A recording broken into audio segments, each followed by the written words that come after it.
Hi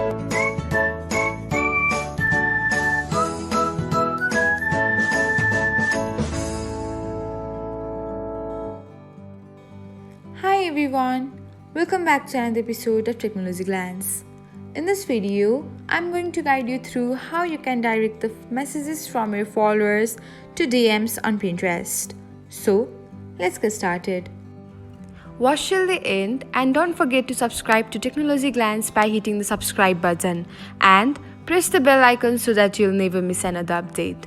Without further ado, let's get started. First of all, open the Pinterest app on your device. Tap on your profile icon. Then, select three dots icon. Next, tap on settings. Now, select social permissions and activity. Then, tap on message settings. After that, open followers. Here, beside the direct messages option, you can find a circular button. Tap on it. And that's it. Now, all of the messages from your followers on Pinterest will be directed to your DMs. Thanks for watching. If you found this guide helpful, we will love it if you hit the thumbs up button below. We upload great new tech tutorials like this one every day. So, don't forget to subscribe to our channel and hit the bell icon to get an update as soon as we post a video.